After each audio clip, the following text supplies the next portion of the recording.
আবু হুরায়রা রাদিয়াল্লাহু তাআলা আনহু বলেন, রাসূল সাল্লাল্লাহু আলাইহি সাল্লাম বলেছেন, লাম ইয়াতাকাল্লাম ফিল মাহাদি ইল্লা সালাসা। মায়ের কোলে কথা বলেছে মাত্র তিনজন ছেলে।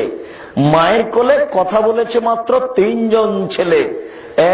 এক, ঈসা আলাইহিস সালাম। দুই, কানা রাজুলুন ফি বানি ইসরাইল ইকাল লাহু জুরাইজ। বানি ইসরায়েলের যুগে একটা লোক ছিল, তার নাম জোরাইজ।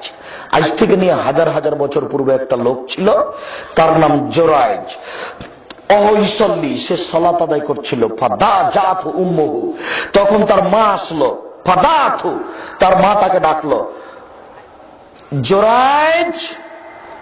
ফাকালা ফি নাফসিহি, সে মনে মনে বলল, আউসাল্লি ও উজিবুহা, আমি সালাত আদায় করব না মায়ের ডাকে সাড়া দিব?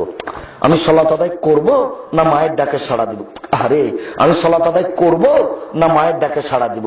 এভাবে ভাবতে ভাবতেই মা বলে ফেললেন, আল্লাহুম্মা, আল্লাহ, লা তুমিতু তুরিয়াহুম ওজুহাল মুমিসাত, এই ছেলের মরণ দিও না পতিতালয়ের মহিলার মুখ দেখা পর্যন্ত।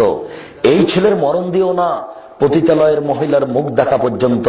এই ছেলের মরণ দিও না পতিতালয়ের মহিলার মুখ দেখা পর্যন্ত। কানা ফি সাওমাতিহি, তিনি তার গির্জা ঘরে থাকতেন, তিনি তার পার্সোনাল ঘরে ইবাদত করতেন। ফাতারাজাত লাহু ইমরা, হঠাৎ একটা মহিলা চলে আসলো তার মা যেতে না যেতেই। তার সাথে জেনা করতে চাইলো। ফাবা, তিনি নাকচ করলেন। ফাআতাত রাইয়ান, মহিলা একটা গোলামের কাছে, রাখালের কাছে আসলো। রাখাল গরু ছাগল চড়াই। ফামকানাতু ফি নাফসিহা, জোর করে রাখালের সাথে জেনা করলো। রাখাল রাজি নয়, জোর করে রাখালের সাথে জেনা করলো। ফাওয়ালাদাত গোলামান, একটি বাচ্চা জন্ম নিল। জেনাতে একবারেই বাচ্চা জন্ম নেয়, 5 বার লাগে না। বিবাহের মাধ্যমে বছর বছর সংসার চললেও বাচ্চা হয় না। আশ্চর্য গতি।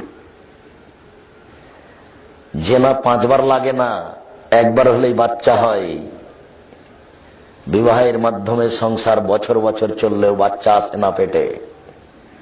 শুনুন, ফাওয়ালাদাত গোলামান, একটি বাচ্চা জন্ম দিল। ফাতাহু, গ্রামবাসী তার কাছে আসলো, গির্জা ঘরের পাশে আসলো। ওয়াকাসসারুহু, গির্জা ঘরকে লাঠি মেরে ভেঙে চৌচির করে দিল, ছাতু ছাতু করে দিল। ওয়ানজালাহু, তারা তাকে টেনে হেঁচড়ে রাস্তায় নামিয়ে দিল। ওয়াসাব্বাহু, তারা তাদের ভাষায় ইচ্ছা মতো গালি দিল, অনেক কিছু বলল। ফাকামা জোরাইজ, জোরাইজ দাঁড়ালো।